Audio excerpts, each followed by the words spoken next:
Okay. പിന്നെ ബാക്കിയുള്ളത് എന്താവാനാ? Doctors. Okay, doctors കൈവൃത്തി കാണിച്ച്. ഓക്കെ, ശരി. എഞ്ചിനീയേഴ്സ് ഒന്നും കൂടെ കൈവൃത്തി കാണിച്ച്. ഓക്കെ, ഇനി രണ്ടും അല്ലാതെ വേറെ എന്തെങ്കിലും ഉള്ളത് കൈവൃത്തി കാണിച്ച്. ആരുമില്ല. എന്താ എന്താ? Politics. Very good, very good. Okay, ഇനി ഹലോ, അതിന്റെ യാതൊരു തെറ്റുമില്ല. കാരണം ഒരു ഡോക്ടറായിട്ട്, അല്ലെങ്കിൽ മോനെ ഡോക്ടറാവാനാണ് എഞ്ചിനീയർ ഇപ്പൊ പഠിക്കുന്നത്. എഞ്ചിനീയർ, ഒരു എഞ്ചിനീയർ ആയതിനു ശേഷം നിങ്ങളൊരു പൊളിറ്റിക്സിലേക്ക് ഒന്ന് പോയി നോക്കിയേ. നിങ്ങളൊരു ഡോക്ടർ ആയതിനു ശേഷം പൊളിറ്റിക്സിലേക്ക് ഒന്ന് പോയി നോക്കിയേ. നമ്മുടെ ഡോക്ടർ വിജയ് പൊളിറ്റിക്സിലേക്ക് വന്നു അല്ലെ? Vijay, actor Vijay, actor Vijay. Okay, അദ്ദേഹം PhD ഡോക്ടറാന്ന് തോന്നുന്നു അല്ലെ? അദ്ദേഹം മെഡിക്കൽ ഡോക്ടറാണോ?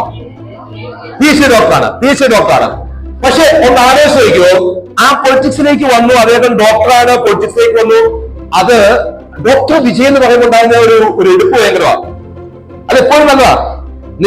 നിങ്ങൾ ബേസിക്കലി നിങ്ങൾ ഇപ്പം ചെയ്യാൻ പോകുന്നത് ഒന്നെങ്കിൽ എഞ്ചിനീയേഴ്സ് അല്ലെങ്കിൽ ഡോക്ടേഴ്സ് ആവും. അതിന്റെ യാതൊരു സംശയമില്ല. അതാവാൻ നിങ്ങൾക്ക് ഉറപ്പായിട്ടും പറ്റും. അതെങ്ങനെ പറ്റും? നിങ്ങളുടെ മനസ്സിൽ നിങ്ങൾ കാണേണ്ട ഒരു കാര്യമുണ്ട്. നിങ്ങൾ അത് ഓൾറെഡി ആയിരിക്കുന്നതായിട്ട്. അതാണ് വിഷ്വലൈസേഷൻ.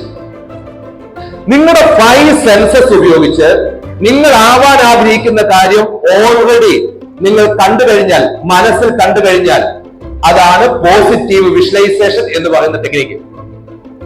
ഇപ്പൊ ഞാൻ ഉദാഹരണമായിട്ട് ശ്രദ്ധിച്ചോ, ഞാനൊരു ട്രെയിനർ ആവാൻ വേണ്ടിയിട്ട് ആഗ്രഹിച്ചു. ഞാൻ കണ്ട കാഴ്ചകൾ പറയട്ടെ. ഞാൻ ട്രെയിനറായിട്ട് കൊട്ടൊക്കെ ഇട്ട് ഇങ്ങനെ വലിയ എസ്റ്റാബ്ലിഷ്ഡ് ആയിട്ടുള്ള ഓർഗനൈസേഷൻസില് കുട്ടികൾക്കും മുതിർന്നവർക്കും ഒക്കെ ഇങ്ങനെ ക്ലാസ് എടുക്കുന്നു. എന്റെ മുമ്പിൽ ധാരാളം ആൾക്കാർ വന്നിരിക്കുന്നു. അവരൊക്കെ ജസ്റ്റിസ് സാറിന്റെ ക്ലാസ് അടിപൊളിയായിരുന്നു എന്ന് പറയുന്നു. ഇതൊക്കെ ഞാൻ 2002 സ്വപ്നം കണ്ട കാര്യങ്ങളാണ്.